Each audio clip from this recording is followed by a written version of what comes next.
Welcome online video lecture series in wireless mobile communication. Today we have seen these few topics. First is evolutions of mobile radio communication fundamentals, general models of wireless communication links, and various generation of the mobile communications. The first we have seen that ये जो wireless and mobile communications बना हुआ है तीन शब्दों से मिलकर बना हुआ है. तो पहला वर्ड जो इसमें बीच में जो है मोबाइल, मोबाइल का मतलब है कि it is A radio terminal device which can B operate during the movement of users. When the devices are in a motion, you can operate the device and use these services given by the mobile. Communication मतलब हुआ कि it is the exchange of information between the two or more end points. Wireless, this is the communication media which is cannot be connected by any physical means. There is no direct connection between the two or more than two ends. तो इसका मतलब ये हुआ कि अगर हम कहें कि क्वेश्चंस उठाएं कि what is a wireless communication, इसका सिंपल आंसर होगा ट्रांसमिटिंग और receiving the voice and data using the electromagnetic waves in open space. In other words, you can say the wireless communication is the process in which the transfer of information or power between the two or more endpoints that are not connected by any electrical connectors. This is the basic block diagram of your mobile communication, which already I have loaded in a lecture. You can see in my lecture series. Now move towards the what is the operations of the links between the mobile communication structures. Obviously there are the uplink frequency channels and downlink frequency channels. When the separation gap between the by means of the frequency, this is called the frequency division duplexing. Now move for the uplink time slots and downlink time slots. आप यहाँ पे देख रहे हैं एक block पे यहाँ पे uplink time slots लिखा हुआ है, दूसरे पे यहाँ पे डाउनलिंक टाइम स्लॉट्स, और इनके बीच में जो सेपरेशन गैप है वो टाइम स्लॉट्स के फॉर्म में है. तो इसको हम कहते हैं टाइम डिवीज़न डुप्लेक्स. अब हमको ये देखना है कि एक्चुअल डायग्राम जो है हमारा वायरलेस कम्युनिकेशंस का एक्चुअली डायग्राम क्या है. तो अगर हम देखें जो एक्चुअल डायग्राम ऑफ हमारा वायरलेस कम्युनिकेशंस का है, यहाँ पे कुछ ब्लॉक्स आपको दिख रहे होंगे.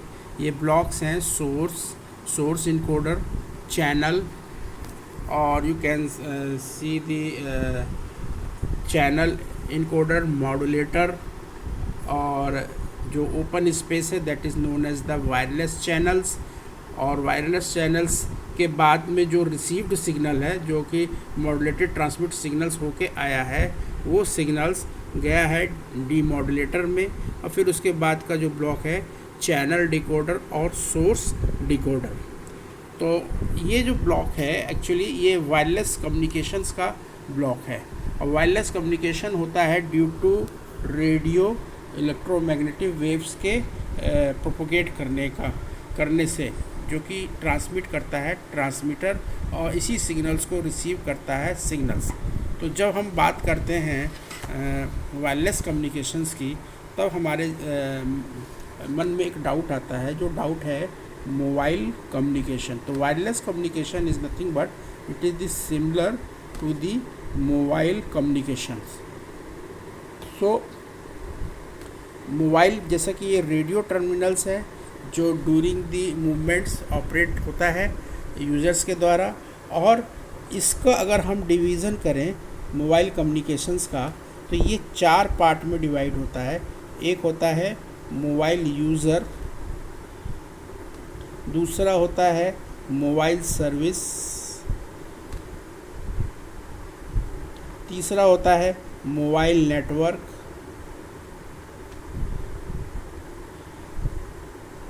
और जो लास्ट का जो पार्ट है वो है मोबाइल डिवाइस।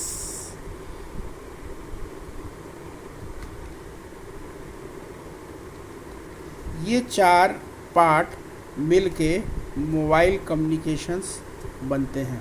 तो इस मोबाइल कम्युनिकेशंस में हमको ये पता करना पड़ता है, अगर हम बात कर रहे हैं वायरलेस कम्युनिकेशन और मोबाइल कम्युनिकेशन में, how to keep back of an active mobile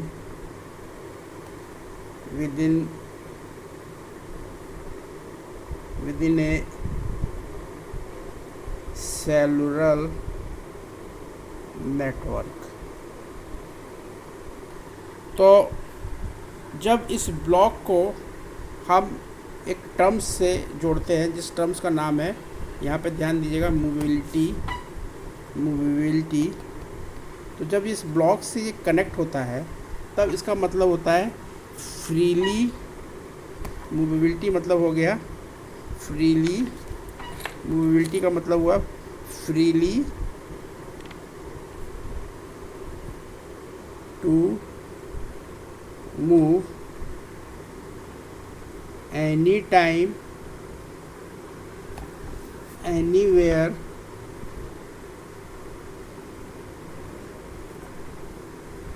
at any cost। It provides output, that output is known as first output जो होगा, जो इससे हमको मिलेगा, that output is nothing but it is coming in the form of information space, जो हमारा हम इस कम्युनिकेशन में डेटा रेट बोलते हैं। दूसरा हमारा आएगा नेटवर्क स्पेस,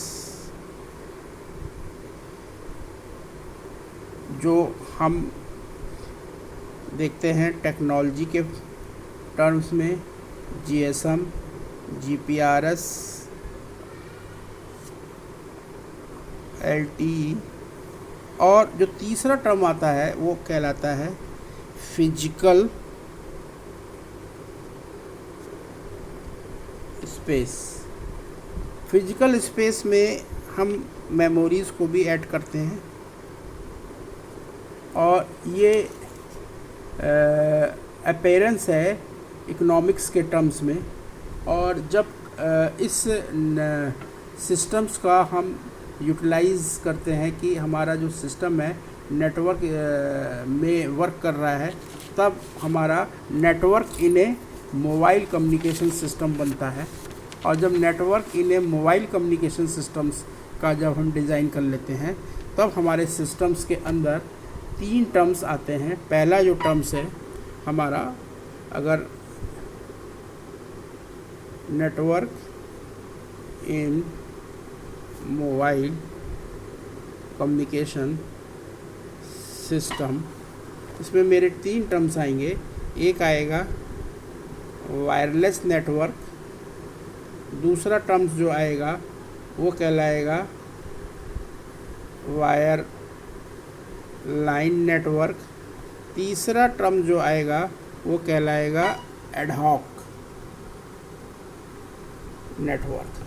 तो जो वायर लाइन जो नेटवर्क है, it can be either CDMA, GSM, GPRS या WLL। और जो वायरलेस जो नेटवर्क है, it consist of traditional landline system also known as PSTN। तो जो PSTN जो मेरा है ये एक्चुअली वायरलाइन कम्युनिकेशंस में यूज़ होता है। और जो वायरलेस नेटवर्क है इसको हम अपने CDMA से इसको बताते हैं, GSM, GPRS, WLL, इन सब से इसको बताते हैं। एडहॉक का मतलब होता है जब कभी भी हमको टेम्प्रोरी नेटवर्क की ज़रूरत पड़ती है और which can be created to share a data such as Bluetooth या infrared which support the wireless communications. तो इसका हम वहाँ पे यूटिलाइज़ करते हैं।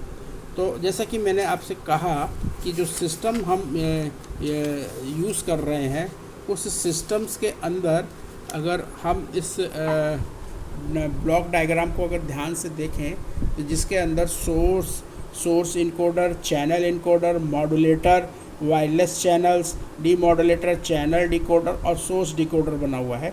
ये जो हमारा जो वायरलेस कम्युनिकेशन है, इस वायरलेस कम्युनिकेशंस की जो बेसिक जो फंक्शनिंग है, जो बेसिक हमारी जो रिक्वायरमेंट है, वो हम इसको इस तरीके से यूज़ करते हैं कि हमारा जो सोर्स है, हमको सोर्स से ही अपना इंफॉर्मेशन लेना होता है। यानी कि सोर्स हमको प्रोवाइड करता है इंफॉर्मेशन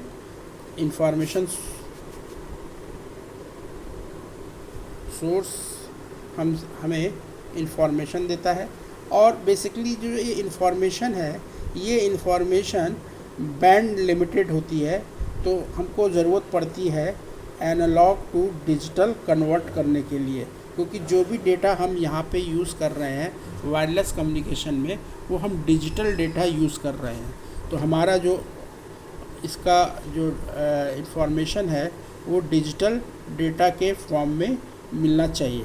तो अब जब जो डिजिटल जो डेटा है, ये डेटा मेरा सोर्स इनकोडर में जाएगा, जहाँ पे एक कोड वर्ड जनरेट होता है।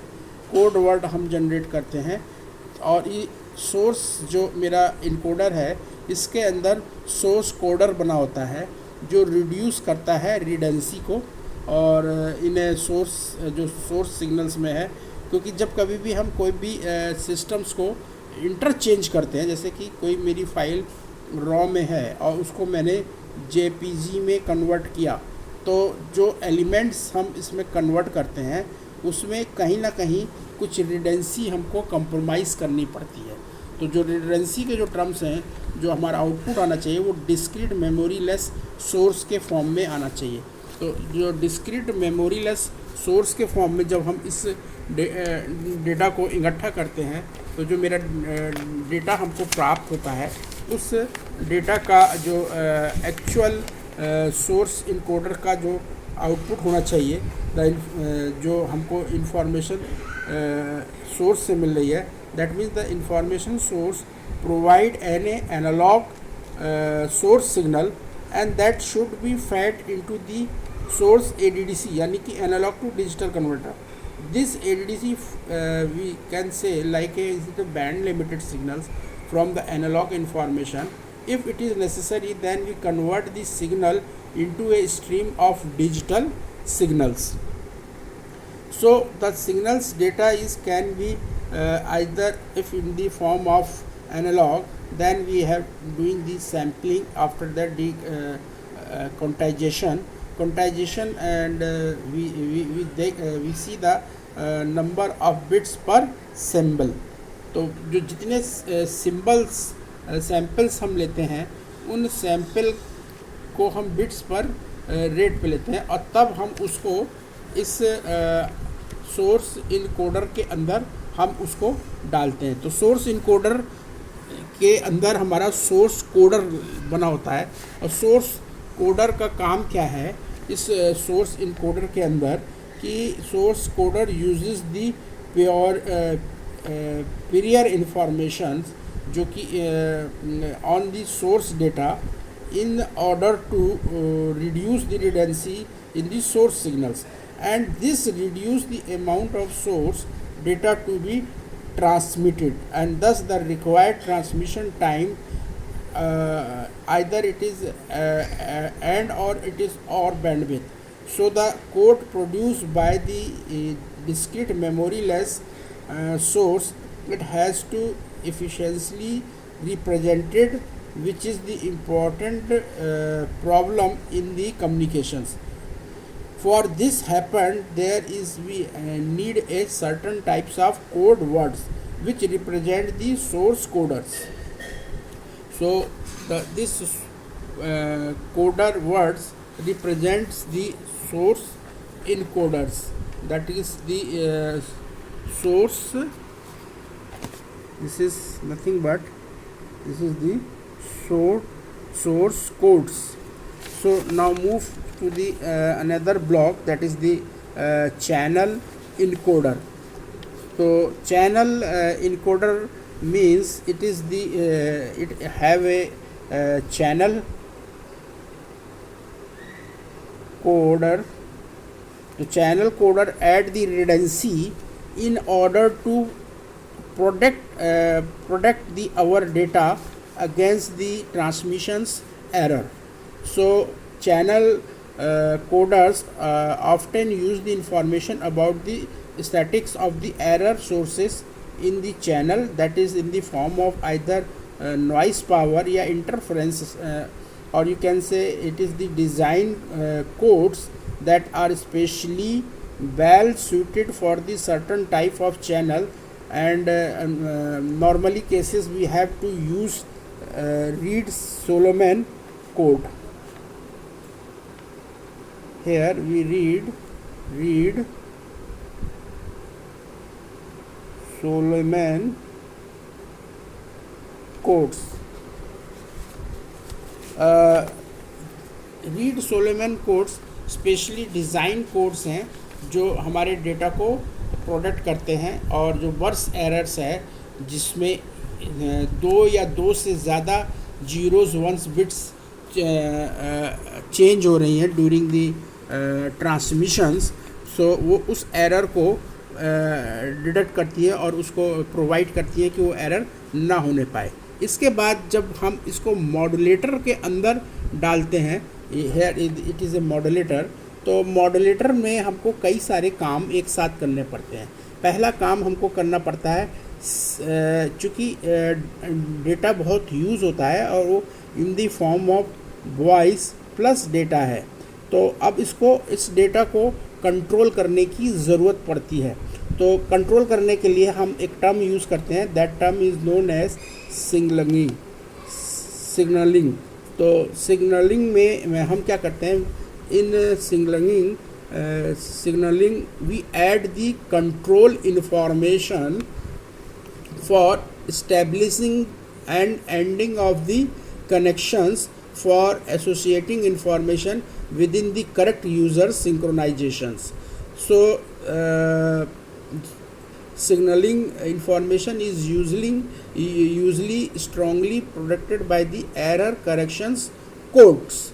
So before we have a number of inputs from the number of source. So it is necessary we have to use the multiplexer. So the multiplexer combined user data and signaling the information and combines the data for the multiple users, क्योंकि we want to send this data to multiple users from our endpoints to the other multiple user. So that's why we have required the multiplexer. Before we are going to send this modulated transmitted signal, we need to it convert into a digital signals. So in this view we have to required to send this modulated signals in a wireless medium or channel. We have to require a base band modulator. So we have to require to transmit these signals. There is a one need to base band modulator. तो हम जानते हैं कि जो base band जो modulator है वो direct बिना किसी कनेक्शंस के डायरेक्ट सेंड करने के लिए एक एंड से दूसरे एंड तक ट्रांसमीटर टू रिसीवर, इसका हम मॉड्यूलेटर का यूज़ करते हैं। लेकिन जब baseband modulator assign the gross data bits to complex transmit symbols, क्योंकि we have to change into a symbols in the baseband, so the spectral properties, inter-symbol interference or peak-to-peak average ratio and other properties of the transmit signals are determined by these steps. So what we do now, we oversampling or quantization determine the aliasing and quantization noise. तो ये ना हो quantization और over sampling ना हो, जिसकी वजह से एलाइजिंग इफेक्ट हो, क्वांटाइजेशन नॉइस इंक्रीज हो, तो हमको उसको अवॉइड करना पड़ता है। तो therefore we use in a before to transmit the signal we have to required the digital to analog converter, that is called the DAC. So the transmitter digital to analog converter generates a pair of analog discrete amplitude voltage corresponding to the real and the imaginary part of the transmit symbols respectively. That means we have to require to represent the 0 1 binary bits in the form of symbols. If for example, if you take the ones is assigned for the positive and 0 is assigned for the negative, that is that symbol is transmitted with the help of this digital to analog converter. After that, it is the followed by the analog low pass filter, because we have not using the high power transmitter, so we have to required a high power transmitters signals cannot be propagated as a long distance, so we need a analog low pass filter. So there is a more requirement for to utilize the analog low pass filter. Before your signal is coming in a free space, so the analog low pass filter in the transmitter eliminates the spectral component outside the desired your transmission bandwidth, and these components are created by the out of the band emission of an baseband modulator.